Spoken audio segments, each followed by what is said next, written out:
Nick Michaud, vous connaissez sûrement ce nom, un BDiste matapédien plein de projets.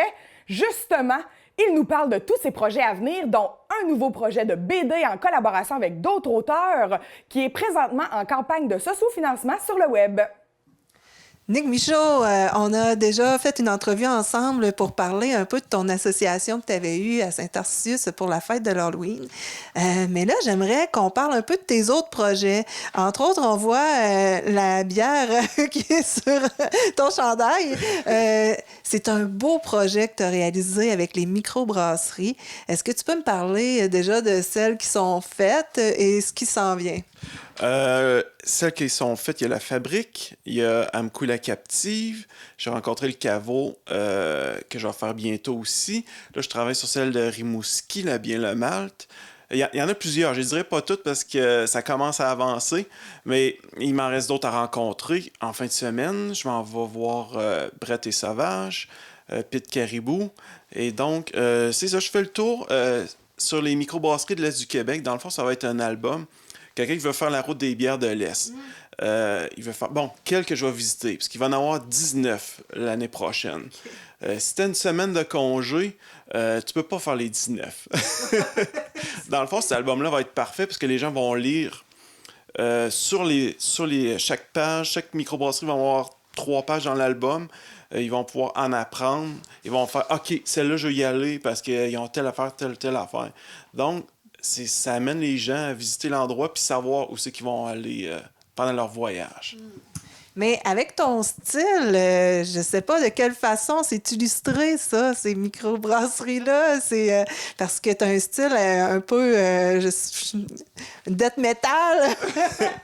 Dans le fond, c'est le style que j'ai donné. C'est un style que je voulais essayer depuis un bon moment.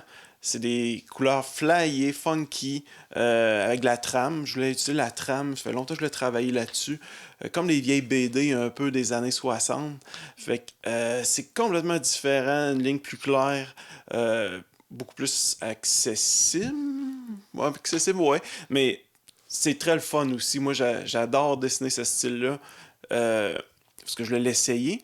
Et ça a donné un très bon résultat. Chaque microbrasserie va avoir leur couleur, leur thématique, puis tout ça, dans chaque planche. Donc, ça va être très le fun pour le lecteur. J'imagine que tu vas laisser aussi des BD sur place dans les microbrasseries. C'est ça le but, oui. Chaque microbrasserie va avoir vont pouvoir en acheter sur place. Les gens vont pouvoir en acheter sur place. Et c'est ça. Il va y en avoir aussi j'allais me promener dans les festivals BD. D'ailleurs, le directeur du Festival BD de Québec est un gros fan de la microbrasserie, donc il aime beaucoup le projet. Je vais dans les salons du livre, dans les librairies, bref, le plus de place possible. Et en parallèle, il y a ton projet extraterrestre. Est-ce que tu peux nous reparler un peu de ça? Parce que dans l'autre entrevue, on en discutait un peu, mais j'aimerais avoir plus de détails. Dans le fond, c'est une continuité avec les 5 endroits les plus hantés au Québec. Cette fois, c'est les 5 plus grands mystères extraterrestres au Québec. On a rencontré le directeur d'Ufologie Québec, M. Gilles Milot, à Montréal. Les auteurs, on a été le voir, puis il nous a conté. Parce que les autres, Ufologie Québec, c'est des histoires d'extraterrestres, et tu veux régler ça, tu veux en savoir plus, tu les contactes, et eux autres vont étudier sur les cas. Le monsieur nous a conté ses histoires les plus troublantes en carrière.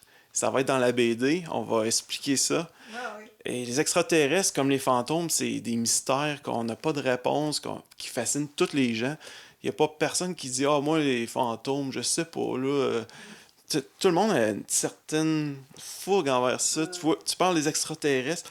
Ah ouais, ça. Moi aussi, il m'est arrivé des choses. Tu sais, souvent, les gens ont dit « J'ai vu ça dans le ciel à un moment donné. » Et c'est quoi qui fascine tous les gens. Ben, l'inconnu n'a pas de limite, là. Quand on plonge là-dedans. Là. Exactement, parce qu'on n'a pas encore les réponses à ça. Les réponses 100%. Donc, tu vas être très occupé. Est-ce que tu fais autre chose ou tu ne fais que ça maintenant? Je fais des contrats de graphisme aussi, des étiquettes de bière, des pochettes pour des groupes. Bref, je suis très occupé, oui. C'est des bonnes semaines, minimum 12 heures par jour. Fait que tous les jours, je travaille 12 heures parce que je travaille aussi sur le tome 2 de Black Rose Saga. Ouais, c'est ça. OK, ça aussi, c'est en cours en même temps que tout le reste. Est-ce que tu fais des dessins sur, bon, je commence un peu ça, je vais passer à un autre sujet, je reviens là-dessus, ou tu es du genre, bon, je veux finir cette BD-là, et après je passe à une autre? J'essaie de me faire un horaire pour travailler, me concentrer sur telle chose. Fait que j'écris, bon, aujourd'hui je travaille sur les bières de microbrasserie, aujourd'hui je travaille sur Black Rose, aujourd'hui je travaille sur les extraterrestres. J'essaie de tout ça, mais des fois, il y a un client qui dit « Hey, faut que tu me sortes ça! » Fait que dans le fond, faut que je travaille, passe sur un autre. Mais j'essaie d'être le plus possible assidu à ce que je travaille. Il y a aussi il y a du PR, Public Relations, parce que c'est ma maison d'édition. Fait faut que je sème mes graines un peu partout en même temps pour prendre d'autres contrats et tout ça. Ouais, c'est ça. Un artiste qui se structure, je trouve ça beau, bravo. Ouais, c'était long, mais finalement, je commence à être pas pire là-dessus, là. Donc, si on veut en savoir plus sur toi, il y a ta page Facebook, il y a ton site web. Il y a nickmichaud.com, éditionsawen.com. Vous pouvez me contacter sur Facebook. Je suis assez...